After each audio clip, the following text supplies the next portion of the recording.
ഇന്ന് നമ്മൾ പ്രധാനമായിട്ട് സംസാരിക്കുന്നത് USA, ബെൽജിയം, സ്പെയിൻ എന്നീ ടീമുകളെ കുറിച്ചാണ്.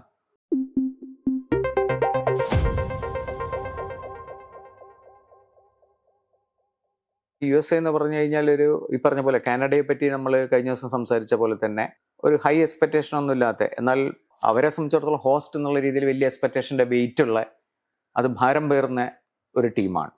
പിന്നെ അതിനകത്തൊരു ടീം എന്നുള്ള രീതിയിൽ നമ്മൾ എടുത്തു നോക്കിക്കഴിഞ്ഞാൽ അതിനകത്ത് ഏതാണ്ട് 13 പുതിയ കളിക്കാരാണ് അതിൽ കളിക്കുന്നത്. അപ്പോൾ ഇങ്ങനെ ഒരു വലിയൊരു എക്സ്പെരിമെൻ്റാണ് നടത്തുന്നത്. അതേ സ്ഥലത്തിൽ AC മിലാൻ്റെ ഒരു കളിക്കാരൻ അതിനകത്തുണ്ട്. ഈ രീതിയിലൊക്കെ നോക്കുകയാണെങ്കിൽ USAയുടെ, അതായത് വളരെ ഹോണസ്റ്റായിട്ട് നമ്മൾ പറയുകയാണെങ്കിൽ USAയുടെ ഒരു ചാൻസസ് എന്താണ്? ഒരു അട്ടിമറിക്കോ അല്ലെങ്കിൽ ഇതിനകത്ത് മുന്നോട്ട് കുതിക്കാനുള്ള ചാൻസസോ ദിലീപ് എങ്ങനെയാണ് കാണുന്നത്? ചാൻസസ് എന്ന് പറഞ്ഞാൽ ഈ ലോകകപ്പിലത്തെ ഏറ്റവും ടഫായിട്ടുള്ള ഗ്രൂപ്പ് ഇതാണ്. ടഫായിട്ടുള്ളതെന്ന് പറഞ്ഞാൽ ബാക്കി പല ഗ്രൂപ്പിലും നമുക്ക് ഒരു വീക്ക് ടീം എന്ന് ഞാൻ പറയില്ല, എല്ലാ ടീമും ഒരുവിധം നല്ല ടീമുകളാണ്. പക്ഷെ ഒരു റാങ്കിങ് വളരെ ലോ ആയിട്ടുള്ള ഒരു ടീമെങ്കിലും ഉണ്ട് പല ഗ്രൂപ്പിലും. ഇത് ഏറ്റവും ലോ റാങ്കിങ് ഉള്ള ടീം പാരഗ്വേയുടെ ലോക റാങ്കിങ് 40ആണ്. അപ്പൊ വളരെ കുറച്ച് ഗ്യാപ്പേ ഉള്ളൂ 4 ടീമുകളും തമ്മിൽ.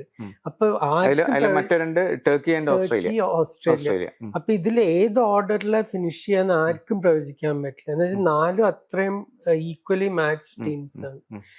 USA ഉള്ളൊരു ഗുണം എന്താന്ന് പറഞ്ഞാൽ അവർക്ക് ഒരു ടോപ്പ് കോച്ച് ഉണ്ട്. പോച്ചറ്റിനോ ഇപ്പോൾ 2 കൊല്ലമായി അവിടെ.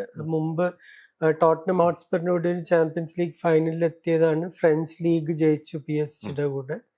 അപ്പൊ അങ്ങനെ അത്രയും അനുഭവമുള്ള ഒരു കോച്ചാണ്. പിന്നെ കോച്ചിങ് പഠിച്ചത് മാർസെലോ ബിയൽസയുടെ ഒരു ശിഷ്യനായിരുന്നു ന്യൂവൽസ് ഓൾഡ് ബോയ്സിൽ. അപ്പൊ അങ്ങനെ ആ ഒരു അനുഭവം ഉണ്ട്. കളിക്കാരെ നോക്കിക്കഴിഞ്ഞാലും അവര് ഒരു സോളിഡ് ടീമാണ്. പിന്നെ ഈ ക്രിസ്ത്യൻ പുളിസിച്ച് AC മിലാന്റെ 2 നല്ല വിങ് ബാക്സ് ഉണ്ട്. ലെഫ്റ്റിൽ ആന്റണി റോബിൻസൺ ഫുള്ളമിന്റെ, മറ്റേ സെർജിനിയോ ഡെസ്റ്റ് PSV ഇപ്പൊ ഡച്ച് ചാമ്പ്യൻസ് ആണ്. ആ വിങ് ബാക്സ് ആണ് അവർക്ക് കുറെ ഒരു അറ്റാക്കിങ് ഇത് കൊടുക്കാൻ പോകുന്നത്. പിന്നെ പുളിസിച്ച് അങ്ങനെ മാലിക് ടിൽമൻ മിഡ്ഫീൽഡില്, വിസ്റ്റൺ മെക്കനി മിഡ്ഫീൽഡില്, അങ്ങനെ കുറച്ച് നല്ല കളിക്കാരുണ്ട്. ഫോളറിൻ ബാലഗുൺ എന്ന് പറഞ്ഞ മുമ്പ് ആർസണലിന്റെ ട്രെയിനി ആയിരുന്നു, ഇപ്പൊ ഫ്രാൻസിൽ കളിക്കുന്നത്. ബാലഗുൺ ആണ് അവരുടെ മെയിൻ സ്ട്രൈക്കർ. അപ്പൊ ടിമത്തി വെയ, ജോർജ് വെയുടെ മകനും സ്ക്വാഡിലുണ്ട്. ജിയോവാനി റേന, കുറച്ച് നല്ല കളിക്കാരുണ്ട്. പക്ഷെ ഈ ഗ്രൂപ്പിൽ നിന്ന് ആർക്കും, പിന്നെ ഈ ഹോസ്റ്റ് നേഷൻ ആവണതിന്റെ ഒരു വലിയ പ്രശ്നം മോശം തുടക്കമാണെങ്കിൽ, ഇപ്പൊ കഴിഞ്ഞ തവണ നമ്മൾ ഖത്തറിന്റെ കാര്യത്തിൽ കണ്ടു, പെട്ടെന്ന് താഴോട്ട് പോകാൻ പറ്റും. നേരെ തിരിച്ച് നന്നായി തുടങ്ങിക്കഴിഞ്ഞാൽ ഒരു റഷ്യ എത്തിയ പോലെ ക്വാർട്ടർ എത്താം, സൗത്ത് കൊറിയ എത്തിയ പോലെ സെമി എത്താം. ആ ആൾക്കാർ, പബ്ലിക് ആ ഒരു സപ്പോർട്ട് കുറെ നിങ്ങളുടെ കൂടെ വരും. മോശമായി തുടങ്ങി അങ്ങനെയല്ല, വിമർശനം തുടങ്ങിക്കഴിഞ്ഞാൽ കളിക്കാരുടെ കോൺഫിഡൻസ് ഇങ്ങനെ പോകും. അധികം എക്സ്പീരിയൻസ് ഇല്ലാത്ത കളിക്കാർ എന്നുള്ള ഒരു ബാധ്യത US ഉണ്ടാവും. എക്സ്പീരിയൻസ് ഇല്ലാത്തെന്ന് പറയില്ല. ഇപ്പൊ എന്താ വെച്ചാൽ പണ്ടത്തെ അപേക്ഷിച്ച് നോക്കുമ്പോൾ മേജർ ലീഗ് സോക്കറിൽ കുറെ നല്ല കളിക്കാർ പോയി കളിക്കുന്നുണ്ട്. ഇപ്പൊ മെസ്സിയും സ്വാറസും എന്നല്ല ഞാൻ പറയണം. അത് കൂടാതെ ഒരു നെക്സ്റ്റ് ലെവൽ കളിക്കാർ ഇപ്പൊ കുറെ പേര് അമേരിക്കയിൽ പോയിട്ട് അറ്റ്ലീസ്റ്റ് അവരുടെ അവസാനത്തെ കോൺട്രാക്ട് അവിടെ പോയിട്ടാണ് പലരും കളിക്കുന്നത്. തിയറി ഓൺറി തൊട്ട് പലരും അങ്ങനെയാണ് കരിയർ അവസാനിച്ചത്. അങ്ങനത്തെ ഒരു കാലിബർ കളിക്കാരുടെ കൂടെ കളിച്ചിട്ട് ഇവര് ഇൻഎക്സ്പീരിയൻസ് പറയാൻ പറ്റില്ല. ഒരു നല്ലൊരു ലീഗാണ് ഇപ്പൊ MLS. പിന്നെ അവർക്ക് ബാക്കി ടീമുകളുടെ ഒന്നും അധികം സമയം അവർ ഒരുമിച്ച് കളിക്കാറുണ്ട്. ഈ നമ്മൾ സോക്കോൾ ചെറിയ ടീംസിനുള്ള ഒരു അഡ്വാൻറ്റേജ് അതാണ്. ഇപ്പൊ ഒരു ഫ്രാൻസിനോ ഇംഗ്ലണ്ടിനോ ജർമ്മനിക്കൊക്കെ അവർ കോച്ചിന് കുറച്ച് ദിവസത്തേക്കേ കളിക്കാരെ കിട്ടുന്നുള്ളൂ. ഈ ലീഗ് ഇത്രയും 9-10 മാസം ഉള്ളത് കാരണം. മറ്റേ ടീം USA കുറെ കൂടി ടൈം സ്ക്വാഡായിട്ട് സ്പെൻഡ് ചെയ്യുന്നുണ്ട്. ഇപ്പൊ ഗ്രൂപ്പ് ഡിയില് പാരഗ്വേ, ടർക്കി, ഓസ്ട്രേലിയ, ഇവരുടെ ഒരു പ്രോസ്പെക്ട്സ് എന്തായിരിക്കും? ടർക്കി ഒരു നല്ല ടീമാണല്ലോ, നമ്മൾ ഇപ്പൊ ഇതിൽ റാങ്ക് ചെയ്യാൻ പറ്റിയ ഒരു ടീം. ടർക്കി 3ാമത് ഫിനിഷ് ചെയ്ത 2002 അതിനുശേഷം കളിച്ചിട്ടില്ല. പക്ഷെ 2002 പോലെ തന്നെ 2002 അവർക്ക് ഹക്കാൻ സൂക്കർ, ഹസാൻ സാസ് 2 സൂപ്പർ സ്റ്റാർ പ്ലേയേഴ്സ് ഉണ്ടായിരുന്നു. ഇത്തവണയും റയൽ മെഡ്രിഡിന്റെ ആർഡ ഗുളറും യുവന്റസിന്റെ കീനാൻ യെൽഡിസും 2 പേരും ഭയങ്കര കളിക്കാരാണ്. പിന്നെ അവരുടെ മിഡ്ഫീൽഡിലുള്ളത് ഹക്കാൻ കലനോഗ്ലു, ഇന്റർ മിലാന്റെ ഇപ്പൊ ഇറ്റലിയിലത്തെ ഏറ്റവും ശക്തമായ ടീമിന്റെ മിഡ്ഫീൽഡ് ജനറൽ ആണ് അവിടെ. അപ്പൊ അതേ റോള് തന്നെ നാഷണൽ ടീമിനും കളിക്കും. പിന്നെ എല്ലാ കാലത്തും നല്ല കീപ്പേഴ്സ് ഉള്ള ഒരു ടീമാണ് ടർക്കി സാധാരണ. പിന്നെ അവരുടെയും ശക്തമായ ഒരു ലീഗാണ്. ഈ ടോപ്പ് 5 ലീഗുകൾ കഴിഞ്ഞിട്ട് ഏറ്റവും അധികം ടോപ്പ് പ്ലേയേഴ്സ് ഇപ്പൊ പോണ ഒരു ലീഗ് ടർക്കിയാണ്. ഇപ്പൊ മുഹമ്മദ് സാല വരെ ചിലപ്പോൾ ടർക്കിയിലേക്ക് പോകുന്നൊക്കെ പറയുന്നുണ്ട്. അപ്പൊ ആ ഒരു നല്ല ടീം തന്നെയാണ്. സ്പെയിനിന്റെ തൊട്ട് പുറകിൽ ഫിനിഷ് ചെയ്തതാണ് ക്വാളിഫയിങ്ങില്. പാരഗ്വേ നമ്മൾ നേരത്തെ എക്വഡോറിനെ പറ്റി പറഞ്ഞ പോലെ വളരെ ശക്തമായ ഒരു ഡിഫെൻസീവ് ടീമാണ്. ഗോൾ അടിക്കാൻ ബുദ്ധിമുട്ടാണ്. അവരുടെ ഒരു പ്രധാനപ്പെട്ട ഒരു അറ്റാക്കിംഗ് കളിക്കാരൻ ഇപ്പൊ പരിശീലന മത്സരത്തിൽ ഇഞ്ചുറി ആയിട്ട് എൻസിസോ പുറത്ത് എത്രത്തോളം കളിക്കാൻ പറ്റുന്ന ആർക്കും ഇതുവരെ പറയാൻ പറ്റിയിട്ടില്ല. അപ്പൊ അവരുടെ മെയിൻ ഒരിത് അവരുടെ ഡിഫെൻസീവ് സോളിഡിറ്റി ആയിരിക്കും പാരഗ്വേയുടെ. ഓസ്ട്രേലിയയും അങ്ങനെ തന്നെ. അവരുടെ ഇപ്പോഴത്തെ കോച്ച് ടോണി പോപ്പോവിച്ച് മുമ്പ് അവരുടെ ഡിഫൻഡർ ആയിരുന്നു. 2006 അവർ അവസാനത്ത് 16 എത്തിയപ്പോൾ. ഇപ്പൊ പോപ്പോവിച്ച് അവരെ സെറ്റപ്പ് ചെയ്തിട്ടുള്ള ഏകദേശം ഒരു 5-4-1 ഫോർമേഷനിലാണ്. പക്ഷെ അതില് അറ്റാക്കിംഗ് നിരയില് വാട്ട്ഫോർഡിന് കളിക്കണ നെസ്റ്റോറി ഇറാൻകുണ്ട പിന്നെ മുഹമ്മദ് ടൂറി, ഇവർ രണ്ടുപേരും അഭയാർത്ഥികളാണ്. ഒരാള് ബുറുണ്ടിക്കാരൻ ടാൻസേനിയയിൽ വളർന്നത്, മറ്റേത് ഗിനിക്കാരൻ ലൈബീരിയയില്. അവസാനം രണ്ടുപേരും ഓസ്ട്രേലിയയിലെത്തി. അവര് നല്ല അറ്റാക്കിംഗ് കളിക്കാരാണ്. ഇംഗ്ലണ്ടിന്റെ ചാമ്പ്യൻഷിപ്പിൽ കളിക്കണം. പക്ഷെ മുമ്പ് ഓസ്ട്രേലിയക്ക് ഇല്ലാത്തൊരു അൺപ്രഡിക്റ്റബിലിറ്റി അവരുടെ അറ്റാക്കിന് കൊടുത്തിട്ടുണ്ട്. അപ്പൊ അവരെയും എഴുതി തള്ളാൻ പറ്റില്ല. അപ്പൊ ഈ 3 ടീമിനും ശരിക്കും US-നെ പുഷ് ചെയ്യാനുള്ള കഴിവുള്ള ടീമുകളാണ്. ബെൽജിയം ഉൾപ്പെടുന്ന ഗ്രൂപ്പ് എന്ന് പറയുന്നത് ഗ്രൂപ്പ് ജി. അതൊരു രാഷ്ട്രീയമായിട്ട് തന്നെ ഒരുപാട് ചർച്ച ചെയ്യപ്പെടുന്ന ഇറാൻ ഉണ്ട് അതിനകത്ത്, പിന്നെ ഈജിപ്ത് ഉണ്ട്, ന്യൂസിലൻഡ് ആണ്. അപ്പൊ അതില് നമ്മളത് സംസാരിക്കുന്ന സമയത്ത് ബെൽജിയത്തിന്റെ ഒരു ഗോൾഡൻ ജനറേഷന്റെ ലാസ്റ്റ് പ്ലേ ആണെന്നൊക്കെ ആൾക്കാർ പറയുന്നുണ്ട്. അതിനെ പറ്റിയുള്ള അത് കഴിഞ്ഞു. അല്ല, ഇതിലിപ്പോ ലുക്കാക്കു ഒക്കെ ലാസ്റ്റ് അല്ലെ അവസാനത്തെ, അതുപോലത്തെ ഒരുപാട് കളിക്കാരുണ്ട്. പിന്നെ യങ്സ്റ്റേഴ്സ് ഒരുപാട് വരുന്നുണ്ട്. അപ്പം ഇതിൽ ബെൽജിയം എന്ന് പറഞ്ഞാൽ എപ്പോഴും നമ്മൾ പറയുമ്പം ഒരു പൊതുവെ ഒരു ക്ലിഷ എന്താണെന്ന് വെച്ചാൽ ഒരു ഡാർക്ക് ഹോഴ്സ് എന്നുള്ള ഇതിൽ ആദ്യം തന്നെ വിലയിരുത്തുന്ന ഒരു ടീമാണ്. ഇത്തവണത്തെ ടീമിനെ എങ്ങനെയാ വിലയിരുത്തുന്നത്? ഇത്തവണത്തെ ടീമിനെ പറ്റി എനിക്ക് കുറച്ചും കൂടി പ്രതീക്ഷ ഉണ്ടാവാൻ കാരണം എന്താന്ന് പറഞ്ഞാൽ അവർക്ക് ആ പ്രഷർ ഇല്ല. അവര് ഒരു കണക്കിന് ഫുട്ബോളിന്റെ തൊട്ടാവാടികളാണ്. അവർക്ക് പ്രഷർ തീരെ ഹാൻഡിൽ ചെയ്യാൻ പറ്റില്ല. അപ്പൊ ഒരു ടൂർണമെന്റിലേക്ക് ഇപ്പൊ 2014, 2018, 2022 ഇവര് ഫേവററ്റ് ഒരു ടീമായിട്ടാണ് വന്നത്. അത് അവർക്ക് തീരെ പറ്റില്ല. ഇത്തവണ ആരും അവരെ പറ്റി സംസാരിക്കണമെന്നില്ല. അത് കാരണം അവർക്ക് മികച്ച കളിക്കാരുണ്ട്. ഇപ്പോഴും കുറെ പേരുടെ പീക്ക് കഴിഞ്ഞു. എന്നാലും ഗോളില് കൂട്ടുക ഇപ്പോഴും ലോകത്തെ ഏറ്റവും നല്ലൊരു കീപ്പറാണ്. സെൻട്രൽ മിഡ്ഫീൽഡിൽ കെവിൻ ഡി ബ്രോയിനെ ഇപ്പൊ പരിക്കുകൾ കാരണം ഈ സീസൺ അധികം കളിച്ചിട്ടില്ല. പക്ഷെ അങ്ങനത്തെ കളിക്കാർ ചിലപ്പോൾ ലോകകപ്പ് ആകുമ്പോൾ ഫ്രഷ് ആയിരിക്കും അത് കാരണം. പിന്നെ മുൻനിരയിൽ ലുക്കാക്കു ഇതേപോലെ അധികം കളിച്ചിട്ടില്ല. അപ്പൊ എന്ത് ഫോമിലായിരിക്കും എന്ന് പറയാൻ പറ്റില്ല. ട്രോസാർഡ് ആർസണലിന് വേണ്ടി ഇപ്പൊ ചാമ്പ്യൻസ് ലീഗ് ഫൈനലിൽ കളിച്ചതാണ്. പക്ഷെ ഏറ്റവും പ്രധാനപ്പെട്ട കളിക്കാരൻ ജെർമി ഡോക്കു, മാഞ്ചസ്റ്റർ സിറ്റിയുടെ. ഇപ്പൊ ഡോക്കുവിന്റെ കളിക്ക് ഒരു പക്വത വന്നിട്ടുണ്ട്. അപ്പൊ പണ്ടേ ഒരു എക്സ്പ്ലോസീവ് കളിക്കാരനായിരുന്നു. ഇപ്പൊ അതിന്റെ കൂടെ ഒരു നല്ല തീരുമാനങ്ങൾ എടുക്കാനുള്ള ഒരു ബുദ്ധിയും കൂടി വന്നിട്ടുണ്ട്. അപ്പൊ അത് കാരണം ഒരു വളരെ ഡേഞ്ചറസ് ആയിട്ടുള്ള ഒരു ടീം. അങ്ങനത്തെ ഒരു കളിക്കാരൻ മതി പലപ്പോഴും ഒരു ലോകകപ്പ് ഒരു ടീമിന്റെ സാധ്യതകൾ മാറ്റാൻ. ഇപ്പൊ നമ്മൾ പലപ്പോഴും അത് കണ്ടിട്ടുണ്ട്. ഇപ്പൊ കഴിഞ്ഞ തവണ മെസ്സി ആണെങ്കിൽ അതിനു മുമ്പ് എംബാപ്പെ പെട്ടെന്ന് ആരും അറിയാത്തൊരു ചെറുപ്പക്കാരനായിട്ട് വരുന്നു. അങ്ങനെ അതുപോലെ ഇത് ചിലപ്പോൾ ഡോക്കുവിന്റെ ലോകകപ്പ് ആയിരിക്കും, നമുക്ക് പറയാൻ പറ്റില്ല. ഈ പുതിയ കളിക്കാരുടെ ഒരു എമർജിംഗ് പ്ലേയേഴ്സ് നന്നായിട്ടുള്ള ടീമാണെന്ന് പറയുന്നുണ്ടല്ലോ ബെൽജിയത്തിനെ പറ്റി. എമർജിംഗ് പ്ലേയേഴ്സ് പറഞ്ഞാൽ മിഡ്ഫീൽഡില് ഒനാന നല്ല വളരെ ശക്തമായ ഒരു സെൻട്രൽ മിഡ്ഫീൽഡർ എന്ന് വെച്ചാൽ പാസ് ചെയ്യാനും പറ്റും. പക്ഷെ ഒരു കളി ടെമ്പോ കൺട്രോൾ ചെയ്യാൻ, ടാക്കിൾ ചെയ്യാൻ എല്ലാ കഴിവുകളുള്ള ഒരു മിഡ്ഫീൽഡറാണ്. പിന്നെ ഡിക്കാറ്റ്ലർ ഫ്രണ്ട് ലൈനിൽ AC മിലാന്റെ കൂടെ അത്ര ശരിയായില്ല. ഇപ്പൊ അറ്റ്ലാന്റയുടെ കൂടെ നല്ല കളിക്കാരനാണ്. പക്ഷെ ഇതൊക്കെ കൂട്ടിച്ചേർക്കുന്നത് കെവിൻ ഡി ബ്രോയിൻ ആണ്. ശരിക്കും ഡി ബ്രോയിന്, യൂറി ടീലെമൻസ് നല്ല എക്സ്പീരിയൻസ് ഉള്ള കളിക്കാരാണ്. ഇപ്പൊ ഇവര് ചെറുപ്പക്കാരെ ശരിക്കും ഗൈഡ് ചെയ്താല് ബെൽജിയമിന് ഒരു ക്വാർട്ടർ വരെയൊക്കെ എത്താൻ പറ്റും. പക്ഷെ അതിലപ്പുറം പോകാനുള്ള ഒരു ഡിഫൻസ് ഞാൻ കാണുന്നില്ല. പണ്ടത്തെ അവരുടെ വലിയൊരു ഒരു ശക്തമായ ഒരു ഡിഫെൻസീവ് ടീമായിരുന്നു. ഇപ്പൊ ആ ക്വാളിറ്റി ഇല്ല ബാക്ക് ലൈനിൽ. ഇതിൽ ഈ ഗ്രൂപ്പിൽ പിന്നെ നമ്മൾ താല്പര്യപൂർവ്വം നോക്കുന്ന ഒരു ടീമാണ് ഈജിപ്ത്. അതെ. ഈജിപ്ത് എന്ന് വെച്ചാൽ മുഹമ്മദ് സാല അതെ. എന്ന് പറഞ്ഞാൽ നമുക്കിവിടെ വളരെ പ്രിയങ്കരനായിട്ടുള്ള ഒരു കളിക്കാരനാണ്. ഇത് എങ്ങനെയായിരിക്കും ഗ്രൂപ്പിനെ സ്വാധീനിക്കാം? ഒരു കളിക്കാരൻ എന്നുള്ള രീതിയിലല്ല, ഈജിപ്ത് എന്നുള്ള രീതിയിൽ എങ്ങനെയായിരിക്കും? ഈജിപ്തിന് നല്ല ടീമാണ്. പിന്നെ അവർക്ക് പണ്ടെപ്പോഴും ഒരു വളരെ അൾട്രാ ഡിഫെൻസീവായിട്ട് കളിക്കുന്ന ഒരു, എന്തുകൊണ്ടാന്ന് എനിക്കറിയില്ല. എന്താ വെച്ചാൽ ആഫ്രിക്കയിലെ ഏറ്റവും കപ്പ് ഓഫ് നേഷൻസ് ഒക്കെ ജയിച്ചിട്ടുള്ള ഒരു ടീം ഈജിപ്റ്റാണ്. പക്ഷെ പ്രത്യേകിച്ച് കാർലോസ് കെയ്റോഷ് കോച്ചായിരുന്നപ്പോൾ എപ്പോഴും ഒരു സേഫ്റ്റി ഫസ്റ്റ് ഫുട്ബോളാണ് കളിക്കുക. പക്ഷെ ഇപ്പൊ അവർക്ക് ട്രെസിഗ്വേ, സാല, സിറ്റിയുടെ ഒമാർ മാമൂഷ് ഇവരൊക്കെ ഉള്ള ഒരു ടീമാണ്. അപ്പൊ അവർക്ക് അവരുടെ സാധ്യത കൂടണമെങ്കിൽ ശരിക്കും അവർ മുന്നോട്ട് പോവുക തന്നെ വേണം. ഡിഫെൻസീവായിട്ട് കളിച്ചിട്ട് പ്രത്യേകിച്ച് ഒരു ഗ്രൂപ്പിൽ നിന്ന് നമുക്ക് കടക്കാൻ വലിയ വിഷമമാണ് ഡിഫെൻസീവായിട്ട് മാത്രം കളിച്ചാൽ. പിന്നെ ആ ഗ്രൂപ്പിൽ നോക്കിക്കഴിഞ്ഞാൽ തീർച്ചയായിട്ടും ഇപ്പൊ ന്യൂസിലൻഡിനെ വേണമെങ്കിൽ തോൽപ്പിക്കാൻ പറ്റും.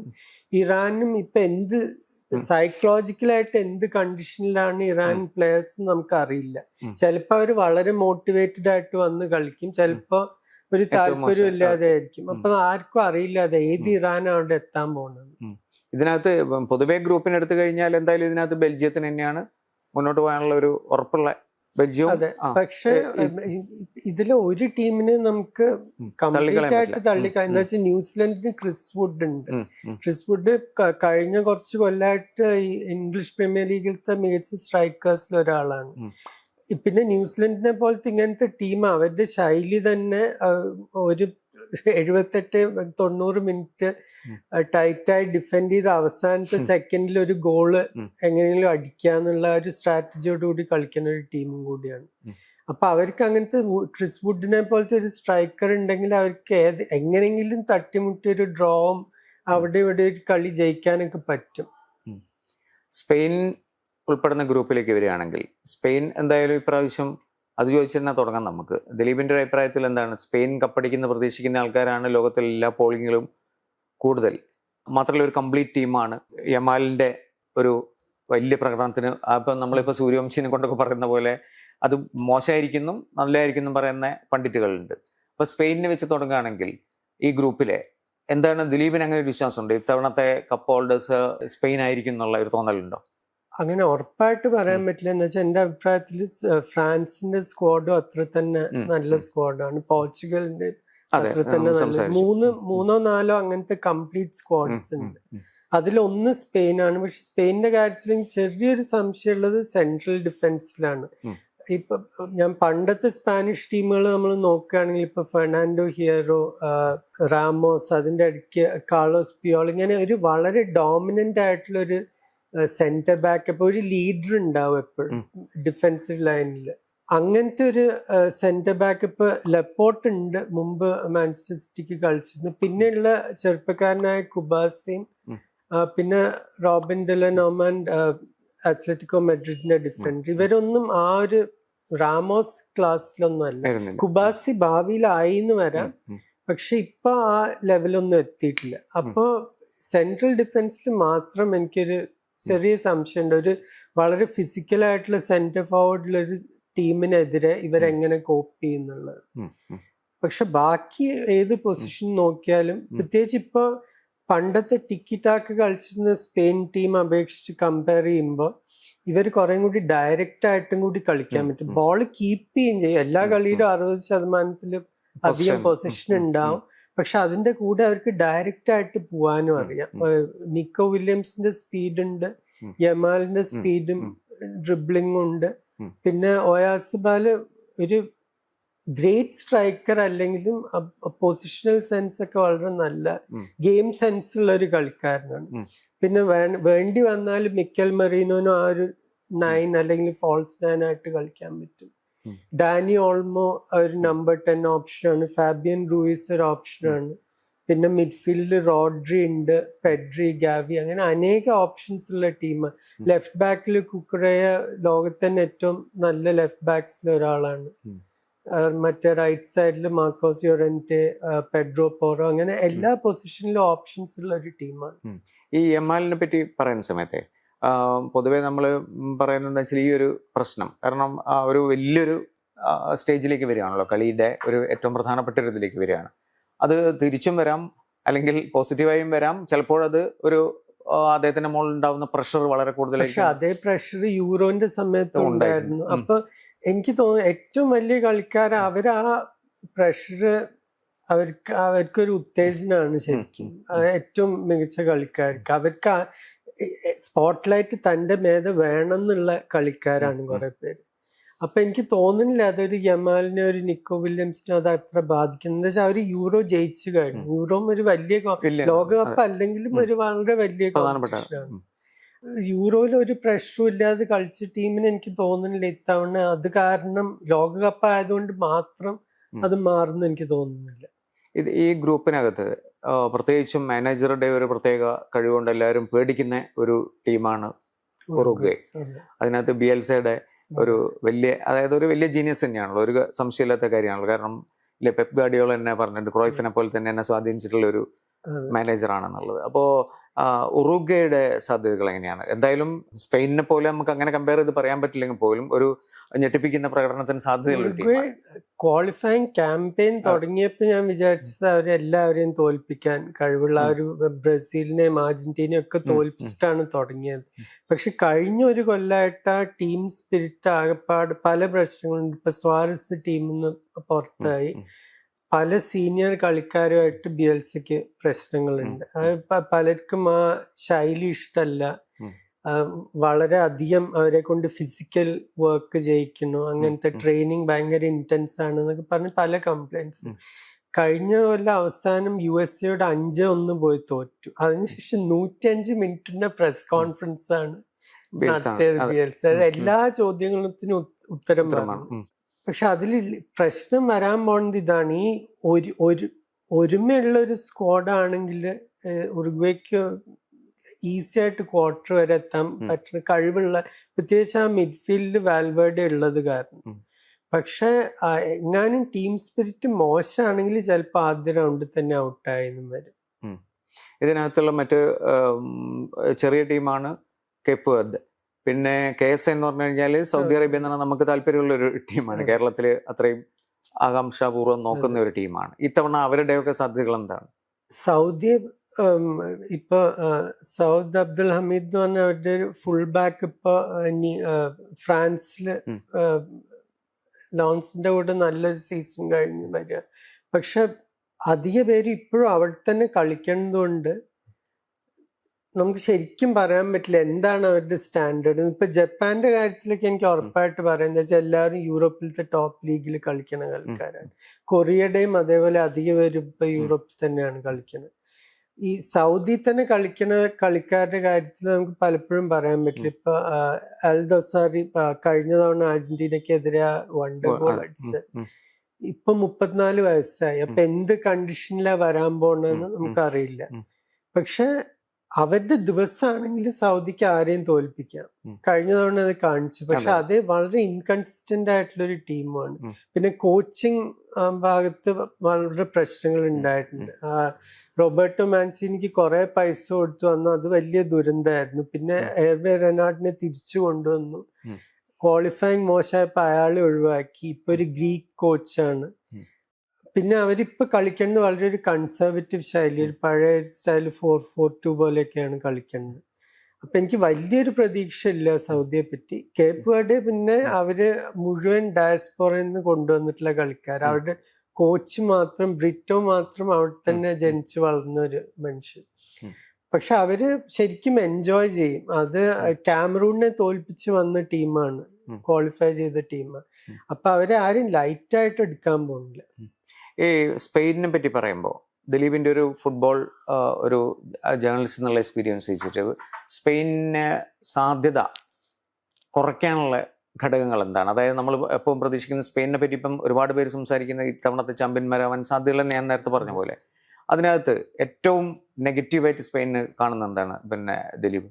നെഗറ്റീവ് എന്ന് പറഞ്ഞാൽ ഒന്ന് യമാലിന്റെ ഫിറ്റ്നസ്. അതിപ്പോ കുറച്ചാഴ്ചയായിട്ട് കളിച്ചിട്ടില്ല. അപ്പൊ എന്ത് കണ്ടീഷനിലാണ് തിരിച്ചു വരാൻ. ചെറുപ്പക്കാരനായതുകൊണ്ട് എനിക്ക് വലിയൊരു പേടിയില്ല. സാധാരണ ഒരു വേഗം തിരിച്ചു വരുന്നത് ഒരു പരിക്കൊക്കെ കഴിഞ്ഞിട്ട്. പിന്നെ ഒരു സംശയമുള്ള, ഞാൻ നേരത്തെ പറഞ്ഞു, സെൻട്രൽ ഡിഫൻസ് എത്രത്തോളം ശക്തമായതാണ്. പിന്നെ ഒരു പണ്ടത്തെ എല്ലാ സ്പെയിൻ ടീമിലും ഞാൻ ആദ്യം സ്പെയിൻ ടീം ശരിക്കും വാച്ച് ചെയ്യേണ്ട 86 ബുട്രഗ്വേനോ സെന്റർ ഫോർവേഡ് ആയിരുന്നു ഇപ്പോൾ ഉള്ള ടീം. അതിനുശേഷം അവരുടെ സെന്റർ ഫോർവേഡ് റാവുൾ, പിന്നീട് ഫെർണാണ്ടോ ടോറസ്, ഡേവിഡ് വിയ, ഇവരൊക്കെ A list world class number 9s ആണ്. ഇപ്പൊ അങ്ങനത്തെ ഒരു നമ്പർ 9 ഇല്ല. വിങ്ങിന്ന് യമാലും നിക്കോ വില്യംസും ഉണ്ട്. പക്ഷെ ഒയാസബാൽ അങ്ങനെ ഒരു വേൾഡ് ക്ലാസ് സ്ട്രൈക്കർ എന്ന് ആരും പറയില്ല. അപ്പൊ അതാണ് ഞാൻ സ്ക്വാഡ് നോക്കുമ്പോ ഒരു കുറവ് കാണുന്നത് ആ പൊസിഷനിലാണ്.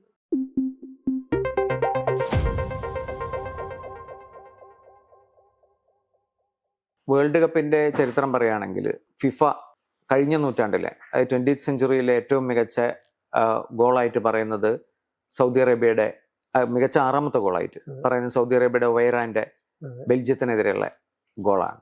94 സൗദി ആദ്യം കളിക്കുന്നത് അമേരിക്കയിലെ അവരുടെ ആദ്യത്തെ ലോകകപ്പായിരുന്നു. അത് തന്നെ ഒരു അതിശയമായിരുന്നു. എന്താ വെച്ചാൽ ഏറ്റവും ഫുട്ബോൾ ഭ്രാന്തുള്ള ഒരു രാജ്യം സൗദി അറേബ്യ. അവിടുത്തെ ലോക്കൽ മാച്ചിന് വരെ 50,000 ആൾക്കാരൊക്കെ പോയി കാണുന്നതാണ്, ലീഗ് കളികൾ വരെ. അപ്പൊ അവര് കുവൈറ്റ്, ഇറാൻ, ഇറാഖ്, ഇവരൊക്കെ UAE 90-ൽ ഇവരൊക്കെ അതിനു മുമ്പ് ലോകകപ്പ് കളിച്ചു കഴിഞ്ഞിരിക്കും. അപ്പൊ സൗദിയും ജപ്പാനുമാണ് ഏകദേശം അവസാനം വരുന്നത്. സൗത്ത് കൊറിയക്ക് പിന്നെ വളരെ മുമ്പ് കളിച്ചിട്ടുണ്ടായിരുന്നു. അപ്പൊ അത് തന്നെ ഒരു ക്യൂരിയോസിറ്റി ആയിരുന്നു. ഇവർ ആദ്യം കളിക്കാൻ വരുമ്പോ. പിന്നെ ഇവരുടെ കളിക്കാർ ഒരിക്കലും പുറമെ പോയി കളിക്കില്ല. സാധാരണ വളരെ ചുരുക്കം കളിക്കാരെ പുറമേ ഉള്ള ലീഗിൽ പോയി കളിച്ചിട്ടുള്ളൂ. അപ്പൊ ഈ കളിക്കാരെ പറ്റി ആർക്കും ഒന്നും അറിയില്ലായിരുന്നു വരുമ്പോ. പിന്നെ ആ ലോകകപ്പിൽ അവർ ഏറ്റവും ടഫായിട്ടുള്ള ഒരു ഗ്രൂപ്പിലായിരുന്നു. നെതർലൻഡ്സ്, മൊറോക്കോ, ബെൽജിയം, 4ാമത്തെ ടീം സൗദി. അപ്പൊ ആർക്കും ഒരു പ്രതീക്ഷ. അപ്പൊ അവര് ആദ്യത്തെ കളിയിൽ നെതർലൻഡ്സിനെ ഞെട്ടിപ്പിച്ചു. ഒരു മിഡ്ഫീൽഡർ ഫുവാദ് അൻവറിന്റെ ഒരു ഹെഡറാണ് ആദ്യം സൗദിക്ക് ഗോള് ലീഡ് കൊടുക്കുന്നത്. പക്ഷെ നെതർലൻഡ്സ് തിരിച്ചു വന്ന് ജയിച്ചു. പിന്നീടുള്ള കളിയിൽ അവർ മൊറോക്കോനെ തോൽപ്പിക്കുന്നു. അതും ഒരു അപ്സെറ്റ് തന്നെ പറയുന്നത് വെച്ചാൽ മൊറോക്കോ അപ്പോഴേക്കും കുറച്ച് തവണ കളിച്ചിട്ടുണ്ടായിരുന്നു ലോകകപ്പിൽ. അവസാനത്തെ കളിയിൽ ബെൽജിയമിനെ തോൽപ്പിച്ചാലേ അടുത്ത റൗണ്ടിൽ എത്താൻ പറ്റുള്ളൂ. അപ്പോഴാണ് എനിക്കിപ്പോഴാ ഗോളിനെ പറ്റി ഓർമ്മയുള്ളത്. ബെൽജിയം മുന്നേറിയിട്ട് അവരുടെ ഞാൻ എൻ്റെ ജീവിതത്തിൽ കണ്ടിട്ടുള്ള ഏറ്റവും സ്കിൽഫുൾ ആയിട്ടുള്ള ബെൽജിയൻ കളിക്കാരൻ ഡിബ്രോയിനുടെ ഒക്കെ ഒരു ലെവല് മേത് എൻസോ ഷീഫോ എന്ന് പറഞ്ഞൊരു മിഡ്ഫീൽഡർ ഉണ്ടായിരുന്നു. ഷീഫോനൊരു പാസ് കൊടുത്തിട്ട് ഷീഫോ എന്തോ കാരണവശാൽ അത് കൺട്രോൾ ചെയ്യാൻ പറ്റുന്നുണ്ട്. ബൂട്ട് തട്ടി കുറച്ചും കണ്ട് മാറുന്നു. അത് സൗദി ബോൾ കിട്ടിയിട്ട് ആ ഡിഫൻഡർ അലോവേറാന് കൊടുക്കുന്നു. അത് കിട്ടുമ്പോൾ തൻ്റെ പകുതി മിഡിലാണ്. അവിടുന്നാണ് ഓട്ടം തുടങ്ങുന്നത്. 4 കളിക്കാരെ പാസ് ചെയ്തിട്ട് അവസാനത്തെ ഡിഫൻഡർ പേരെനിക്ക് കിട്ടുന്നില്ല. പക്ഷെ പൊസിഷനിങ് വളരെ മോശമായിരുന്നു. ഒരു defender back to the forward ആണെങ്കിൽ അയാളെ തടുക്കാൻ പറ്റില്ല. ഡിഫൻഡർ ഗോള് നോക്കുകയാണ്, ബോൾ ഇങ്ങനെ വരികയാണ്. അപ്പൊ അലോവേരാൻ അവനെയും ചുറ്റി ഒരു ക്ലീൻ ഷോട്ട് ആയിരുന്നില്ല, പക്ഷെ അത് കോർണറിലേക്ക് തന്നെ പോയി. 63 മീറ്ററാണ് ഇത് ഓടിയത്. 4 കളിക്കാരെ മറികടന്നിട്ട് അതും കോർണറിലേക്ക് ഫിനിഷ്. അത് മറക്കാൻ പറ്റാത്തൊരു ഗോൾ. എന്താ വെച്ചാൽ ഒന്നും ആരും പ്രതീക്ഷിച്ചിട്ടില്ല. പിന്നെ അത് എവിടുന്ന് തുടങ്ങി എവിടെ അവസാനിച്ചു. ഈ സയ്യിദ് അലോവേരാന്റെ ഈ ഗോള് അത് മറഡോണയുടെ ഒരു പ്രസിദ്ധമായ ഗോൾ ഉണ്ടല്ലോ, ഇത്ര തന്നെ ഓടിയിട്ടില്ല, അതിനേക്കാളും മികച്ചാണെന്ന് പറയുന്ന ആൾക്കാരുണ്ട്. അതെനിക്കറിയില്ല. എന്താ വെച്ചാൽ ആ ഇംഗ്ലണ്ട് ടീം വളരെ മികച്ച കളിക്കാരുള്ള ഒരു ഇംഗ്ലണ്ട് ടീമായിരുന്നു. ആ ബെൽജിയം ടീമിന്റെ എന്തായാലും നല്ല ടീം. എന്ന് വെച്ചാൽ മാരഡോണ മറികടന്ന ചില കളിക്കാര് അത്ര എളുപ്പമൊന്നും അല്ല കടക്കാൻ. അവർ അത്രയും ടഫായിട്ടുള്ള ചില ഡിഫൻഡേഴ്സ് മിഡ്ഫീൽഡ്. പീറ്റർ റീഡൊക്കെ ഒരു ബുൾഡോഗ് പോലത്തെ മിഡ്ഫീൽഡറായിരുന്നു.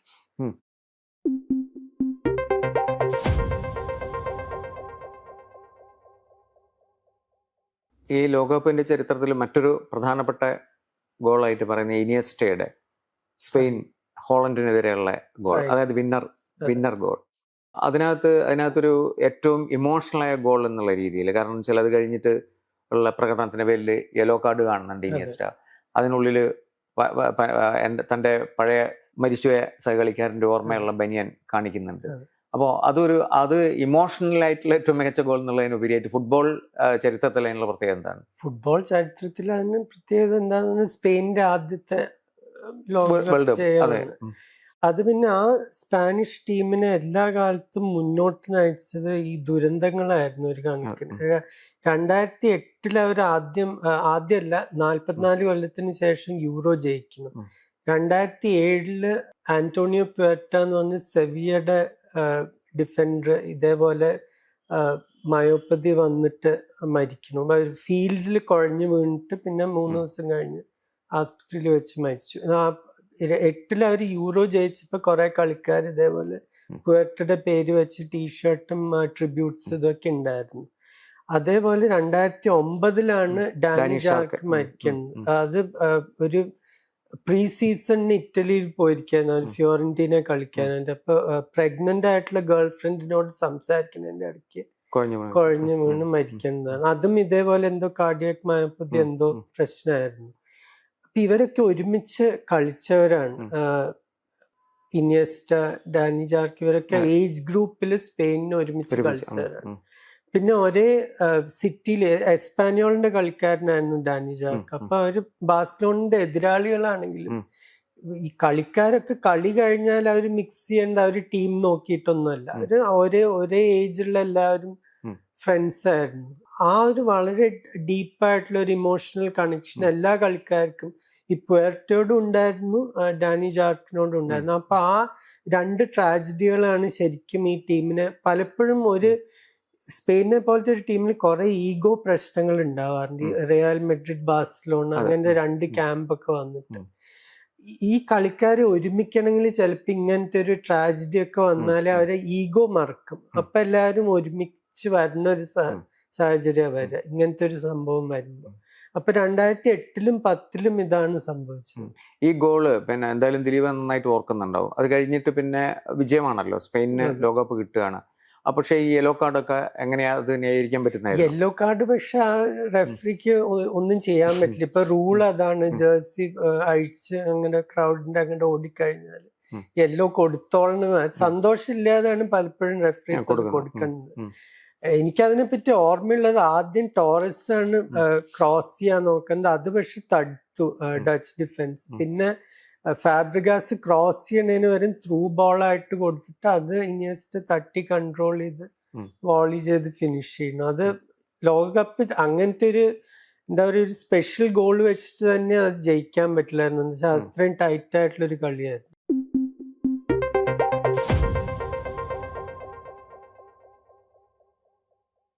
ലോകകപ്പിന്റെ ചരിത്രത്തില് വലിയ കളികളെ പറ്റി പറയുന്ന നമ്മൾ കഴിഞ്ഞ പ്രാവശ്യം സംസാരിച്ച പോലെ പറയുമ്പം ഞാനൊന്നും കണ്ടിട്ടില്ലാത്ത കളിയാണ്. പക്ഷെ നമുക്കൊരു പിന്നീട് ലോകകപ്പിന്റെ ചരിത്രം വായിക്കുമ്പോൾ ഒക്കെ വലിയ ആവേശം ഉണ്ടാക്കിയിട്ടുള്ള കളിയും കൂടിയാണ്. പ്രത്യേകിച്ച് അതിനകത്ത് സോവിയറ്റ് യൂണിയൻ എന്ന് പറഞ്ഞ വലിയൊരു ആവേശം അതിനകത്ത് ഒരു ഭാഗത്തും ബെൽജിയം മറ്റൊരു ഭാഗത്തും. 1956 മെക്സിക്കോയിൽ നടന്ന കളി, അതിനകത്ത് ഐഗർ ബെലനോവിന്റെ ഹാട്രിക് ഉണ്ടായിട്ട് പോലും സമനില പിടിക്കുകയും പിന്നെ അവസാനം ബെൽജിയം ജയിക്കുകയും ചെയ്യുന്ന കളി, അതൊരു വലിയ കളിയായിട്ടാണ് പിന്നീടുള്ള ചരിത്രത്തിൽ അത് രേഖപ്പെടുത്തപ്പെട്ടിട്ടുള്ളത്. അതിനെപ്പറ്റി ബ്രയാൻ ക്ലഫ് ഒക്കെ പറഞ്ഞത് അത് ലോകകപ്പ് ചരിത്രത്തിലെ മാത്രമല്ല ഫുട്ബോളിലെ തന്നെ ഏറ്റവും വലിയ കളികളിലൊന്നാണ്. ഫുട്ബോൾ ജയിക്കുകയും റഷ്യ തോറ്റെങ്കിലും സോവിയറ്റ് യൂണിയൻ തോറ്റെങ്കിലും ഫുട്ബോൾ ജയിച്ച ഒരു കളിയാണത് എന്നാണ് പറയുന്നത്. അത് ദിലീപ് എങ്ങനെയാണ് അതിനെ വിശകലനം ചെയ്യുന്നത്? അത് ശരിക്കും ഒരു ഫൊഗോട്ടൺ ക്ലാസിക് ആണ്, ആരും സംസാരിക്കാത്തൊരു ക്ലാസിക് മാച്ച്. എന്ന് വെച്ചാൽ രണ്ടും ആൾക്കാർ അങ്ങനെ ഫോളോ ചെയ്യുന്ന വലിയ സോവിയറ്റ് യൂണിയൻ ഇപ്പൊ ഇല്ല. ബെൽജിയമോ അങ്ങനത്തെ ഒരു വലിയ ടീം അടുത്ത കാലത്താണ് ആൾക്കാർ ബെൽജിയമിനെ ശ്രദ്ധിക്കാൻ തുടങ്ങിയത്, ആ ഒരു ഗോൾഡൻ ജനറേഷൻ വന്നപ്പോൾ. പക്ഷെ ആ സോവിയറ്റ് യൂണിയൻ ടീമിന്റെ കാര്യം പറഞ്ഞാൽ അവരുടെ അവസാനത്തെ ടൂർണമെന്റ് ആയിരുന്നു ശരിക്കും. 90-ൽ കളിച്ചില്ല, അപ്പോഴേക്കും ഇല്ലാതെ ആയി തുടങ്ങിയിട്ടുണ്ടായിരുന്നു. പക്ഷെ അത് എൻ്റെ വളരെ അടുത്ത സുഹൃത്തായ റോബ് സ്മൈത്ത് എന്ന് പറഞ്ഞ എൻ്റെ കൂടെ ക്രിക്കിൻഫോലും പിന്നീട് ഗാർഡിയനൊക്കെ എഴുതിയിട്ടുണ്ടായിരുന്നു. ഞാനും അവനും പലപ്പോഴും ഈ സ്ലൈഡിങ് ഡോസ് എന്ന് പറഞ്ഞ ചർച്ചകൾ നടത്താറുണ്ട്. വാട്ട് ഇഫ്, അപ്പൊ അങ്ങനത്തെ അതിലൊരു ചർച്ച എപ്പോഴും സോവിയറ്റ് യൂണിയൻ ലോകകപ്പ് എങ്ങാനും 82-ൽ ജയിക്കുകയായിരുന്നെങ്കിൽ ലോക ചരിത്രം തന്നെ ചിലപ്പോൾ മാറായിരുന്നു. ഇപ്പൊ നമ്മുടെ ചുറ്റും നോക്കിക്കഴിഞ്ഞാൽ സ്പോർട്സിന്റെ സോഫ്റ്റ് പവർ ആണ് കാണുന്നത്. എന്തുകൊണ്ട് അമേരിക്ക ലോകകപ്പ് ഹോസ്റ്റ് ചെയ്യണു, എന്തുകൊണ്ട് സൗദി 34 ഹോസ്റ്റ് ചെയ്യാൻ പോകുന്നു. എന്തുകൊണ്ട് ഖത്തർ ഇത്രയും പൈസ കൊടുത്ത് 2022 അത് ഒരു രാജ്യത്തിന്റെ തന്നെ ഇമേജ് മാറ്റണ ഒരു കാര്യം. അത് ഹോസ്റ്റ് ചെയ്യണം, ജയിച്ചാൽ അതിൽ ഒരു ലെവൽ ഉപരിയാണ്. അപ്പൊ പല രാജ്യങ്ങളും ഇപ്പൊ അർജന്റീനയുടെ മിലിറ്ററി ഡിക്റ്റേറ്റർഷിപ്പ് ഒക്കെ 1978 അതാണ് ചെയ്തത്. ആ ലോകകപ്പ് ജയം, അത് ജയിക്കാൻ അത്രയും പ്രഷർ ഉണ്ടായിരുന്നു കളിക്കാരുടെ മേലെ. അപ്പൊ അതുപോലെ എങ്ങാനും സോവിയറ്റ് യൂണിയൻ 82 അവര് ലോകകപ്പിൽ വരുമ്പോ ബ്രസീൽ, അർജന്റീന, ജർമ്മനി ഇങ്ങനത്തെ ടീമുകളൊക്കെ ഒന്നുമില്ലെങ്കിൽ തോൽപ്പിച്ചിട്ട് അല്ലെങ്കിൽ സമനില പിടിച്ചിട്ട്, അതിന് മുമ്പത്തെ 2 കൊല്ലത്തിൽ 2 മാച്ച് മാത്രം തോറ്റിട്ട് വന്ന ടീം 82. ബാലോണ്ടോർ വോട്ടിങ്ങിൽ 81 4 സോവിയറ്റ് പ്ലേയേഴ്സ് ആയിരുന്നു ആദ്യത്തെ 11 അത്രയും മികച്ച ടീമായിരുന്നു. പക്ഷെ അവരുടെ കഷ്ടകാലത്തിന് 82 ലോകകപ്പ് തുടങ്ങുന്നതിന് മുമ്പ് ഏറ്റവും പ്രധാനപ്പെട്ട ഒരു ക്രിയേറ്റീവ് മിഡ്ഫീൽഡറായിരുന്നു ഡേവിഡ് കിപ്യാനി എന്ന് പറഞ്ഞൊരു ജോർജിയ കളിക്കാരൻ. കിപ്യാനിന്റെ കാല് ഫ്രാക്ചറായി, പിന്നീട് അത്രയും മോശം ഫ്രാക്ചറായിരുന്നു, പിന്നീട് അദ്ദേഹം കളിച്ചതേ ഇല്ല. എങ്ങാനും ആ കിപ്യാനി ഉണ്ടെങ്കിൽ തീർച്ചയായിട്ടും എൻ്റെ മനസ്സിൽ ആ 82 ടീമിന് കപ്പ് ജയിക്കായിരുന്നു. അവര് ബ്രസീലിനോട് തോറ്റത് തന്നെ അവസാനത്തെ 15 മിനിറ്റിൽ 2 ജീനിയസ് ഗോൾസ് കാരണം, സോക്രട്ടീസിന്റെയും ഫാൽക്കോ. അതുവരെ ആദ്യം ഗോൾ അടിച്ചു, ശരിക്കും അവർക്ക് 2 പെനൽറ്റി കിക്ക് കിട്ടുന്നുണ്ടായിരുന്നു. ഒരു ഏകദേശം ഡോമിനേറ്റ് ചെയ്തൊരു കളിയാണത് ബ്രസീലിനെതിരെ. 2ാം റൗണ്ടിലും അവര് ഈ കിപ്യാനിന്റെ ക്രിയേറ്റിവിറ്റി ഇല്ലാത്തത് കാരണം അവർക്ക് ഫ്രാൻസും ഓസ്ട്രിയയുള്ള ഒരു ഗ്രൂപ്പിൽ നിന്ന് മുന്നേറാൻ പറ്റിയില്ല. പക്ഷെ ജയിച്ച ഇറ്റലിയുടെ ടീമും ആ സോവിയറ്റ് ടീമും നോക്കിക്കഴിഞ്ഞാൽ വലിയൊരു വ്യത്യാസം നമുക്ക് കാണാൻ പറ്റില്ല ക്വാളിറ്റിയിൽ. 86 എത്തിയപ്പോഴേക്കും കോച്ച് മാറി. ബിഷോവെറ്റ്സ് റഷ്യനായിരുന്നു, ലോബനോവ്സ്കി കോച്ചിങ് ചരിത്രത്തിലത്തെ വലിയൊരു പേരാണ് വാലറി ലോബനോവ്സ്കി, പക്ഷെ യുക്രൈനിയൻ ആണ്. അപ്പൊ കുറെ യുക്രൈൻ കളിക്കാർ അപ്പോഴേക്കും സ്ക്വാഡിൽ വന്നു. പക്ഷെ എന്നിട്ടും അവര് തുടങ്ങുന്നത് വളരെ മികച്ചൊരു ഹംഗറി ടീമിനെ 6-0 തോൽപ്പിച്ചിട്ടാണ്. 6-0 ഒരു ലോകകപ്പിൽ. ഹംഗറി വലിയ പ്രതീക്ഷയോടുകൂടി 20 കൊല്ലത്തിന് ശേഷമല്ല, 20 കൊല്ലത്തിന് ശേഷം അവര് 2ാമത്തെ ലോകകപ്പായിരുന്നു. 66 കളിച്ചതിന് ശേഷം 78 അവർ കളിച്ചിട്ടുള്ളൂ. ആ ഹംഗറി ടീമിനെ തോൽപ്പിച്ചിട്ട് ഫ്രാൻസ് ഒരു ഫേവറിറ്റ് ആയിരുന്നു, യൂറോപ്യൻ ചാമ്പ്യൻസ് ആയിരുന്നു, ഫ്രാൻസ് ആയിട്ട് 1-1 സമനില. അതിലാണ് വളരെ പ്രസിദ്ധമായ ഹെഡ്ലൈൻ വരുന്നത്, Rats beat Bats. Joel Bats France കീപ്പറാണ്, ബാസ്ലി റാറ്റ്സ് മിഡ്ഫീൽഡ് ലോങ് റേഞ്ചിൽ നിന്ന് അടിച്ചിട്ട് ഗോളാക്കുന്നത്. ലാസ്റ്റ് 16 എത്തുമ്പോൾ ഒരു ഫേവറിറ്റ് ടീമായി മാറിയിട്ടുണ്ടായിരുന്നു സോവിയറ്റ് യൂണിയൻ. ഒന്ന് ലോബനോവ്സ്കിയുടെ കോച്ചിങ്, അദ്ദേഹത്തിന്റെ ഡിനമോ കിയവ് ടീം വിന്നേഴ്സ് കപ്പൊക്കെ ജയിച്ചതാണ്.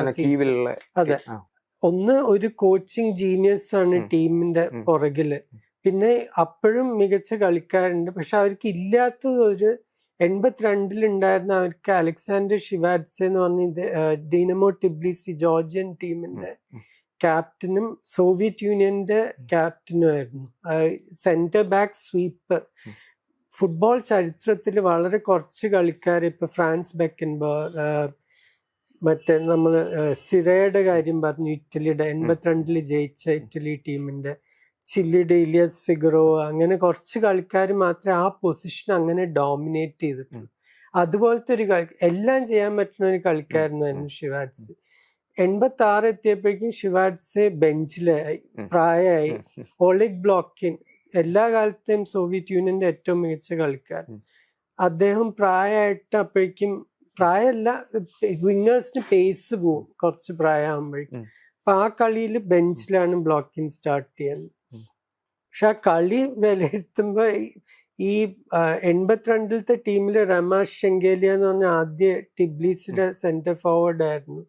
അദ്ദേഹത്തിന് പകരമാണ് ബെലനോവ് ടീമിൽ, യുക്രൈന്റെ ബെലനോവ് ടീമിൽ വരുന്നത്.